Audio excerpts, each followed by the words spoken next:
This is dedicated to all my beautiful queens, all my beautiful ladies out there. She's a queen. Go queen. You got it, girl. She's a queen. You better represent. Go queen. Go queen. Go. She's a queen about her business. Queen. Working hard on a mission. Yeah. Head high, purpose driven. Purpose driven. Crown will never tilted. Queen.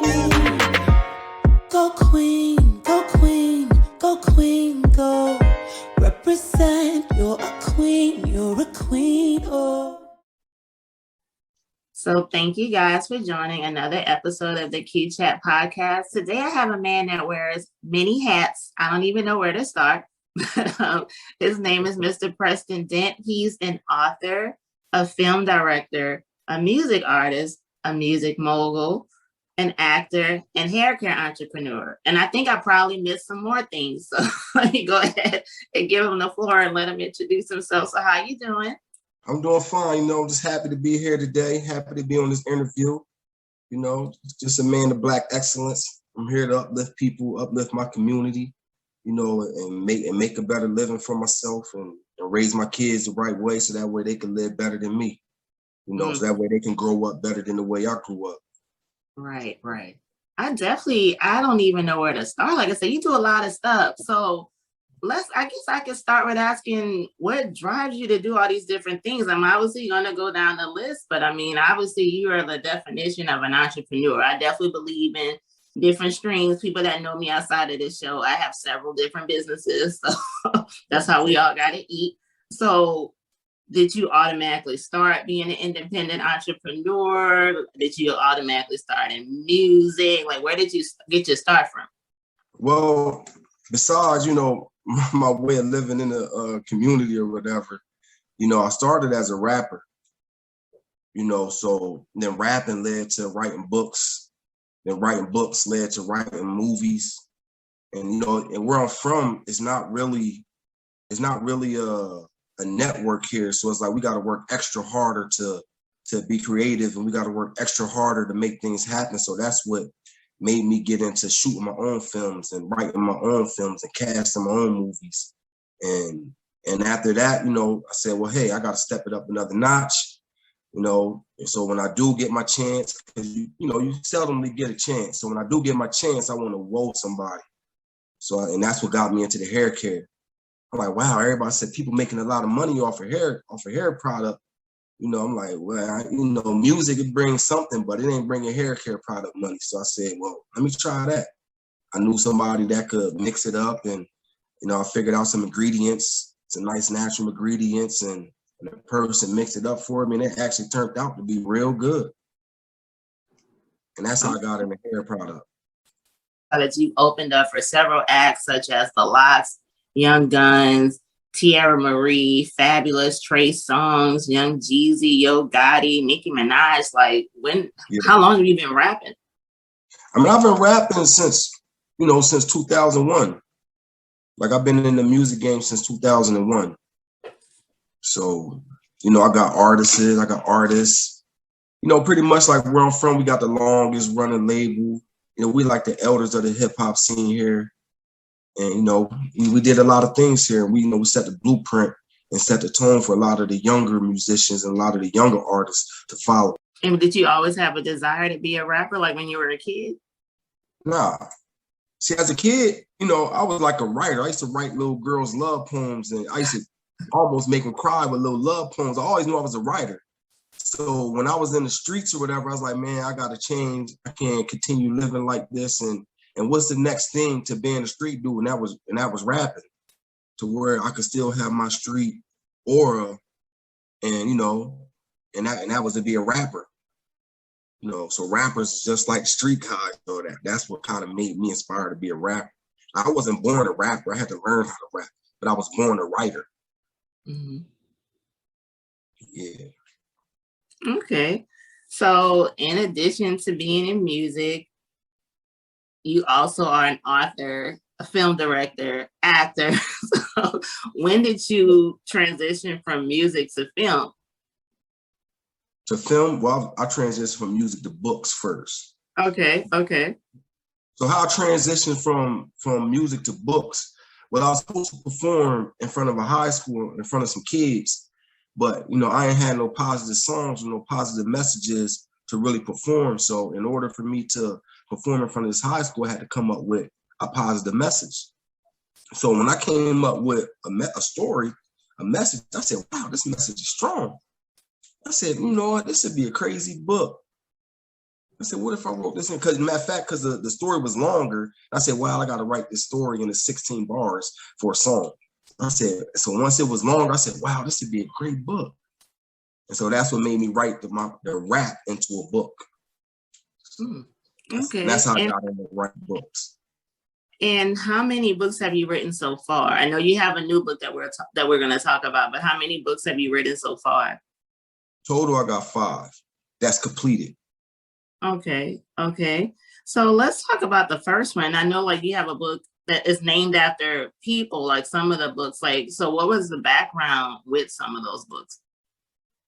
Well, my first book was called David. It was called David. I mean, it's not a real story. It was just my imagination. But at the time, it's about a young kid living with HIV. And at the time, it was like a young kid in my area that was running around with HIV, just giving girls, his purpose to giving girls HIV. So that's kind of what made me want to, get with that story. And that story was real heartfelt. It was real painful. And it touched a lot of lives. Like we did a lot of campaigning. We did Know Your Status AIDS awareness campaigns. Like, I did events in my city to where 60 people got tested in the community, to where people really don't want to get tested for that. And, being as though me, I had 60 people came to my event and got checked. So it's kind of like an accomplishment. I've been on news stations talking about it. I actually had to educate myself about it and learn about it, so that way I could teach people and tell people when I'm doing these campaigns. So my first book was like a real big push behind the whole Know Your Status AIDS awareness campaign. It opened up a lot of doors for me to talk about it, a lot of radio interviews, a lot of blogs and stuff like that. Wow, that's good. That's great that, just you thinking to write this book led to that. So that's a definitely true purpose. What about the other books that you've written before, the new one that we're going to talk about? This one is called Claudette, Heart of Atlanta. Okay. And I lived in Atlanta for 7 years. And so when I lived in Atlanta, for some reason, I thought I was going to a good area and I went to a bad area. Because, it looks good down there. It looks nice. It's green grass. It got trees. Up north, green grass and trees, you somewhere in the suburbs up north, So it was different down there. So when I moved into a little harder place down there, it was this girl down there. She was a gay female and she was a gangster. She was a gangster. Like she was like hustling, like robbing people, breaking into houses. And that's what inspired me to write that story. And that's the process that I take to write. Okay. That makes sense. I mean, especially since you also have an acting background and film directing. So I want to get into that. So how did you end up, in films and acting? Well, with the films, I'm a rapper, so I do a lot of music videos. So acting, I had to act in the music videos. So I already knew I could act. But what happened was when I was coming up with all these stories, I knew I couldn't write all of them into books. It's not enough time in a day to write 40 or 30 books.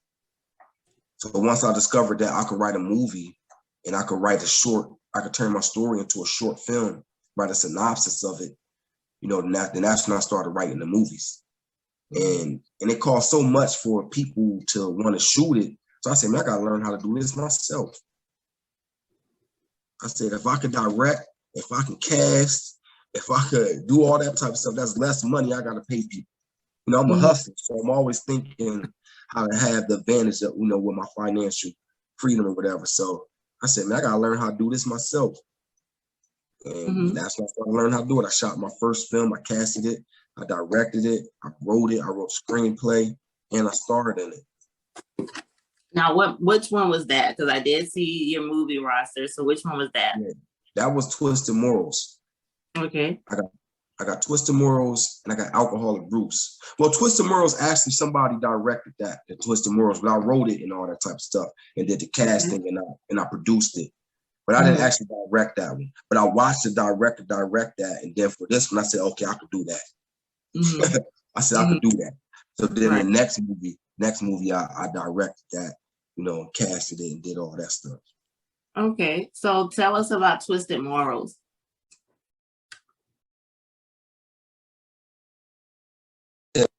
You know, it don't really know, you know, it ain't like a John Q type of movie with a real storyline on it. You know, it's pretty much just some, you know, just some regular street stuff.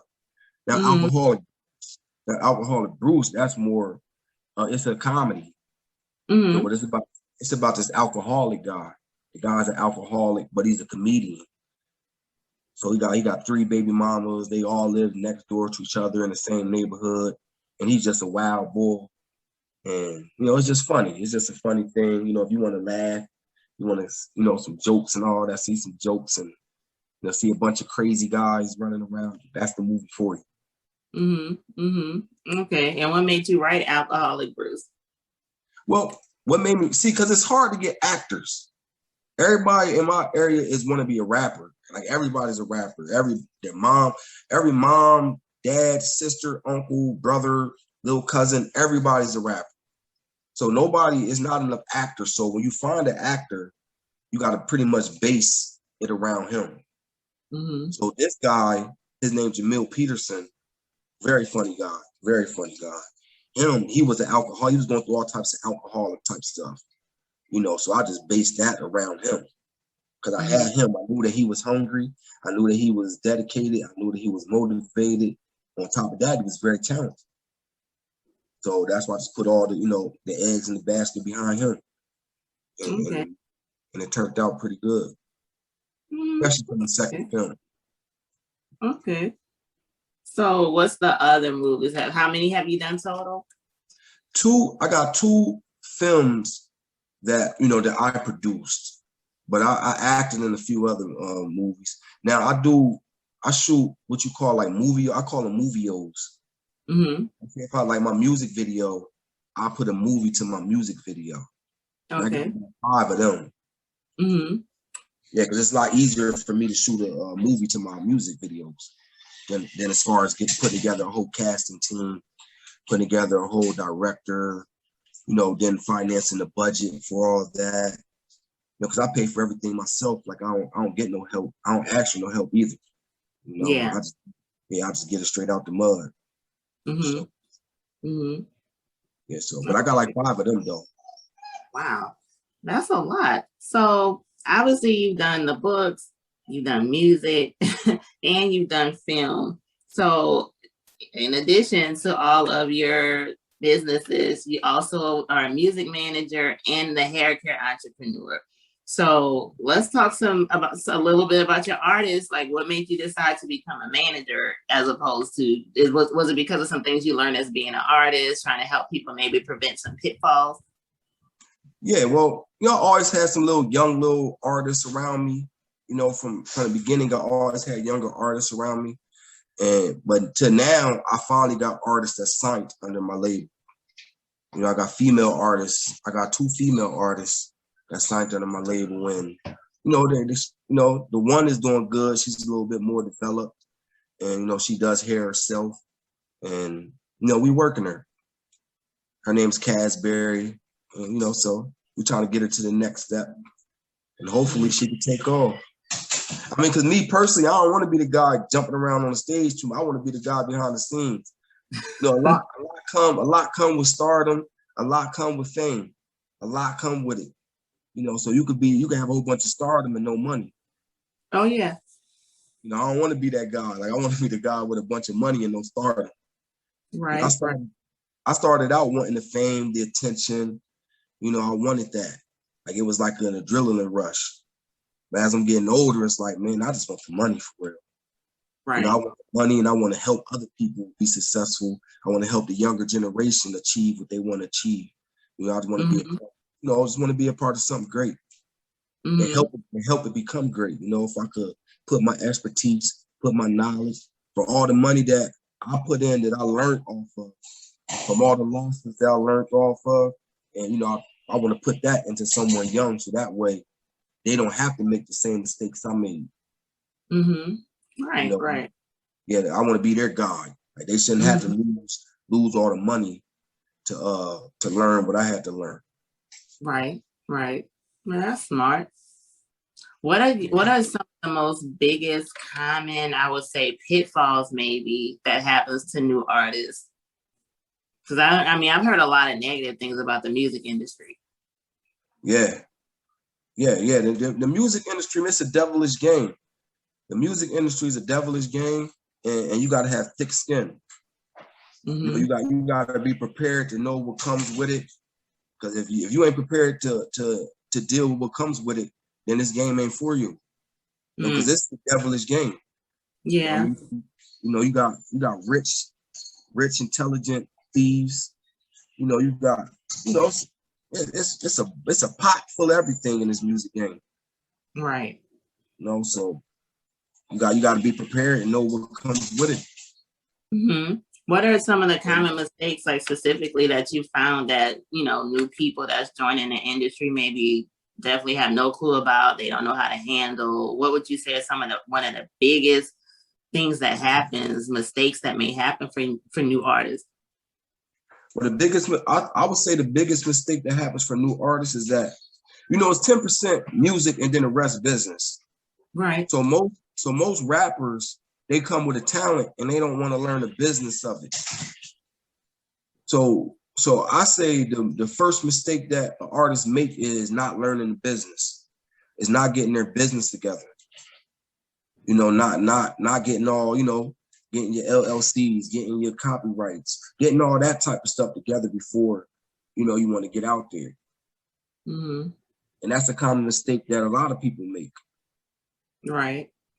You know, you got to get the business together first. You have to. Right. That's like I don't know who said it, but some famous person I know said, in the word show business is the bigger word. You know? Yeah, business is everything. Like, right. Your business, you know, it'll take you a long way if you got your business together. More than your talent, actually. Yeah. Because everybody's a rapper. You can go to any street corner in America and find a person that can rap some cute little words, put together some cute little phases, and, you know, and sing or whatever. You can find that on every corner in America right now. Right. So the only thing separating them is the business, the hunger, the grind, and the connection and the network. Right. So that's what it's about. Right. I agree. I think that most industries in general are oversaturated, but a person's success depends upon their intelligence, you know, actually learning the business side of everything. There's a business side of every single industry that you want to hop in. So I agree with that part. So I want to talk about your other level of entrepreneurship, is the hair care business. So what made you decide to do, you have a kids hair care line called Zuri Glow. So let's talk about that. So what inspired you to do that? Well, I got this daughter. It's my first daughter. So I got 3 sons and I got a daughter. Mm-hmm. So, you know, that's like a big thing to me because I've always had boys and I didn't think I could make girls. So I always told myself when I have a daughter, like, I'm gonna name everything after her. You know, so her name is Preston Dent. Mm-hmm. And we call her Zori. Mm-hmm. So that's why I came up with Zuri Glow. Okay. Yeah, so the shampoo, it's an all natural shampoo, got all natural everything in it. Manuka honey. It's got all natural things in it. And you know, it's in her name. So like she got 50% on it. Like all my kids, they got royalties to my music. Like, cause I think of generational wealth. Like if something were to ever happen to me, I don't want my kids to have to fight for nothing that I've done. Right. I want their names to already be there. They already getting everything that I left behind. Mm-hmm. Mm-hmm.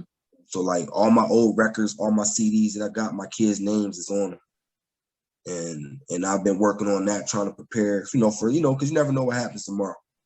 Right. You know? So like I want to make sure that everything is locked and loaded for my kids, you know, because I live for them. Mm-hmm. For them, I've been a guy out there running around, you know, doing what, who knows. Right. Now, But as yeah, far as the technical side, though, of starting the hair care business, and for children, obviously, too, right? Is it straight up for kids? no, it's not. No, it's for anybody. But the Okay. kids is the presentation. Okay. Yeah. So I know, obviously, like you said, you name it after your daughter. Did you just basically say, hey, obviously in our community, hair care is a big thing? So was that one of the inspirations that you had? Because hair care is money. Okay, so is that one of the things that made you think to say, hey, let me get my hand in that pot too? Yeah, well, I was looking at Gucci, man. I see them doing the lip gloss, the lip stuff, and I'm looking at all these people. I'm like, man, people, they achieving with this hair, with that hair care world, So and wasn't nobody in my area doing that. I see little girls, they got the hair wigs, everybody making shirts, putting their logos on the shirts, but ain't nobody coming up with no shampoo and conditioner in my area. So I said, that's I could tackle that. Mm-hmm. And that's what I did. I got the resources. I did my homework on it, and I tackled it. Mm-hmm. Okay. And what's crazy is, I don't know if this sounds weird, but I've been doing music for 20 years, right? And I've been doing hair care for 4 months, and I made triple the amount of money in hair care in them 4 months that I did in music in 20 years. Wow, that's crazy. Yeah, so it's a no-brainer for me to go head first into the shampoo and conditioner. Right. Yeah. I don't blame you. So what are all the different products that you have? That, as far as hair care, Mm-hmm. I just got the shampoo and conditioner as of right now. Wow. So you just have the shampoo and conditioner, no edge control, none of that. And you're making a killing. Well, I'm working on getting the little serum for the I guess like that you put on afterwards and all that. Mm-hmm. So yeah, I'm trying to get that together. But I got to get down to Atlanta and get around people that's more into that, so that way I could really put my ideas to work. Right. Well, Atlanta is the land of hair care for sure. Yeah, exactly. You have to go back. Yeah. So I'm gonna take everything I learned from them and come back up here and make the money off of it. Mm-hmm. What keeps you motivated to do all these things? Obviously, you say your children, but just being an entrepreneur, doing all these different things, you have to have some level of a balance. Do you ever find some time to rest? Or are you one of those people that just works 24/7? I try to get my rest in, but my family and everybody say, man, you need to get some rest. You need to, get some sleep or whatever. But after being told that I couldn't do it for so long, it's like, man, I can't stop until I do it. Mm-hmm. After being told that I was nothing, you know what I'm saying? Because see, when I was younger, I got shot and I died for like 2 minutes. So the doctors always told me that, once I got to 30, that, I was going to be in a rough condition. So I always felt like I was living off of spare time. I always felt like, damn, I got to hurry. I always had this in my mind, like, damn, I got to do this before I turn this age, because I don't know what I'm going to be at that age. So that hunger just always made me hungry for everything I want to do, because I always thought I was on spare time, So that's where my hunger and motivation comes from. Mm-hmm. Wow. Now, what would you say to somebody who, like you said, you were told you were nothing at one point in life, but you've obviously succeeded, you know what I'm saying? And I think that's a common, typical thing, unfortunately, for a lot of our young Black males. They don't have anyone to build them and lift them up. They receive all these negative labels put on them from the world alone, but also internally from our own people too. So what would you say to that young man that will tune in, who's been, he feels like he can't win? He's been put down. You're living in a world where we're race alone for a young Black man, puts them on another field, because of the way that the society may treat them. So what would you say to that young Black man? Because I feel like mindset changes everything. But right now we're going through a terrible time where I feel like, my heart breaks for young Black men. I'm a mother of a 20-year-old son, you know what I'm saying? So it's just it's a situation where I think collectively we all are afraid for our young Black men, but we want the best for them. So what would you say for, that young Black male that may watch this, to just motivate them and inspire them? Your story alone is inspirational, but what would you say to give them that push? First thing I tell him, I said, listen, man, as long as you got breath, as long as you breathing, as long as you wake up in the morning, you got a chance. Mm. When they take your breath away, when you don't wake up in the morning, then you got something to worry about. But as long as you got breath, as long as you could breathe, you got a chance out there. And know that you got people that's gonna love you, people gonna hate you. You can't stop that. I mean, they hate Michael Jordan. They hate Jesus. He done walked on water. They hated Michael Jackson. He done moonwalked on the moon. You know, so they're gonna hate you no matter what. You're gonna have someone that hates you. You're gonna have somebody that loves you. Mm-hmm. So as long as you love yourself, you gotta overly love yourself. Like love yourself more than anybody can ever love you. You know, and you can't let nobody penetrate. You can't let nobody's opinions, can't let nobody's thoughts, you can't let nobody's views stop you from being who you want to be. And never let nobody make you become them. Never let nobody make you become them. You know, because if you can't go to the bathroom and look in the mirror and be happy of who you are in the mirror, you lost. You know, so you got to keep that faith.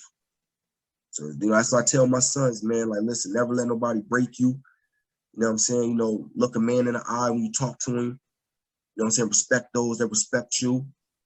And in his life, you're going to have to let somebody step on your shoe. You can't fight every war. You can't fight everybody that look at you wrong. You can't fight everybody that walk past you and bump your shoulder. Because if you do, you will have 1 million bodies. Mm-hmm. You can have 1 million murders if you kill everybody that does something to you in his lifetime. So in order to live to a certain age, you got to be willing and be humble and be smart enough to know I can't fight every war. You know, and that goes a long way. Oh yeah, that's powerful. And you touched on something that I always talk about on this show, which is self-love.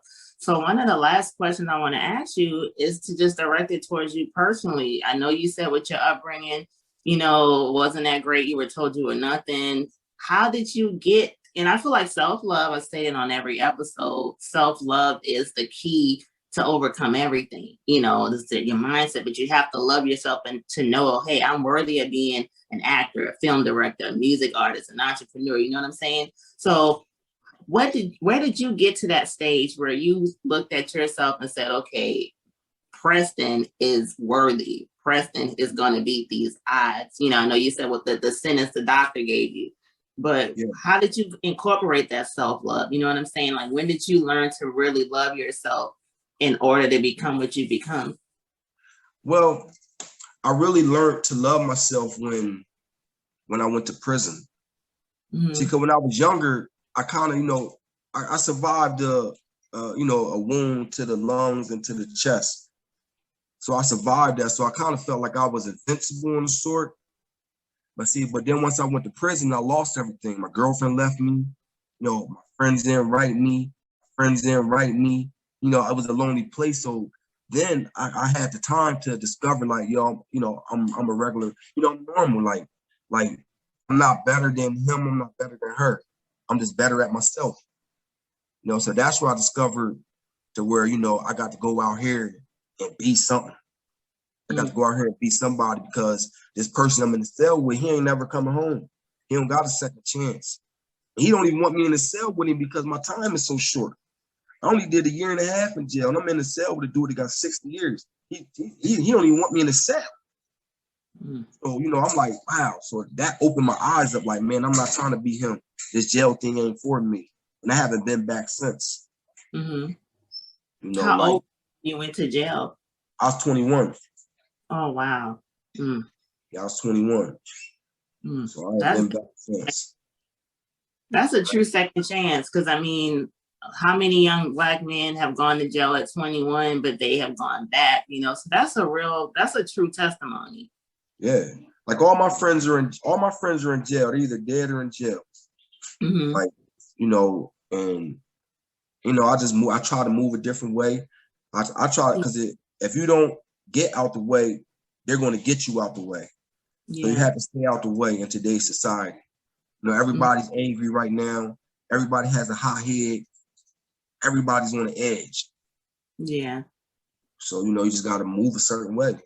I mean, stay positive and stay humble, and just stay humble. Like, everybody's arrogant. Everybody got a chip on their shoulder. You know what I'm saying? And that's when everybody clashes, you know? So you just got to stay humble. Right, right. So before we end everything, I want to ask you something different. I always ask someone a definition. How do you define? And I tell someone to please, you know, the guest to give their own take on something. But just from the conversation that we've had, I feel like you're an example of fighting the odds. So how would you define fighting the odds? I define fighting the odds like you gotta go against the grain. You gotta go against the grain. Like, you know, you gotta keep that fight in you. Like I tell people, man, like they gonna tell you that you can't do it. They gonna tell you that you're too slow to run. You know, they gonna tell you that you're too short to play basketball. They gonna tell you that you ain't big enough to play football. But you gotta fight them odds though. You know, you gotta know what you can do. You gotta know your weaknesses and you gotta know your strengths. Like, cause everybody got weaknesses. Everybody has a weak. Nobody's perfect. So everybody has a weakness. Everybody has a strength. So like, and one day in life, you're gonna have to embrace your weaknesses just as well as your strengths. Mm-hmm. You know, you gotta accept your weaknesses. You have to, because nobody's perfect. Like, God didn't make nobody perfect. You know, God gave everybody the ability to get better. Mm-hmm. So that's how I fight. I think, you know, fight the odds, you know. Awesome. But thank you so much for this conversation. I feel like it really can inspire, you know, specifically our young brothers that will tune in and listen and watch this. You know, you're a true example, like you said, fighting those odds and not becoming a statistic and not falling into the traps, you know, and these labels that society puts on our young kings. So I really do appreciate you for sharing that story. But before we end everything, go ahead and tell everybody, like I said, you have so much going on. Tell everybody how they can get your books. Tell them, you know, how they can find your website, how they can get your hair care products. Go ahead and shoot out all your information. Well, look, you can check me out at www.whopreston.com. You know, it's a one-stop shop there. You know, you can see pictures, so you can see my music videos, you can see my movies, you can get my hair product, and also I got a dog kennel. I got German Shepherds puppies. If you want to get some puppies, you can go in there and get the puppies. You know, I'm breeding dogs, so it's a one-stop shop on my website. You can go there, like I said, www.whopreston.com. If you want to check me out on Facebook, Preston Dent.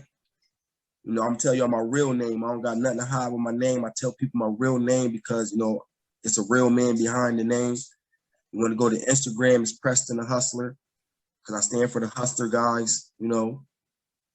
So I'm easy to find, man. If you want to look for me, you know, just check me out.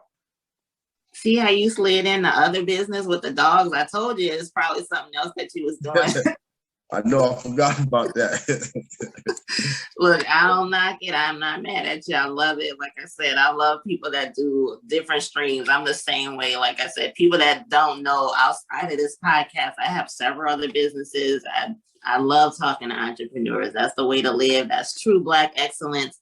The fact that we can move on up and have our own way of living. So like I said, I commend you. Hats off to you. So guys, thank you guys for joining the Q Chat. Once again, Preston is a true example of just, number one, he mentioned loving himself. Okay. And he also just mentioned, see, look how you threw that in. He mentioned himself, and you listen to his story, all the things that he's gone through. And I tell people all the time, it doesn't matter what you have been through. This conversation, just another example. This man had a death sentence. He's been behind these four walls, and look at him. He still has done so many things. I couldn't even read out the list, and he still sat there and slid in yet another business. So you can do anything you put your mind to. All you have to do is love yourself, because loving yourself lets you know that you're valuable, you're worthy, you can achieve anything. Anything you put your mind to, you can achieve it. Like I always say, the only person that will stop you from achieving that goal is the person in the reflection in the mirror.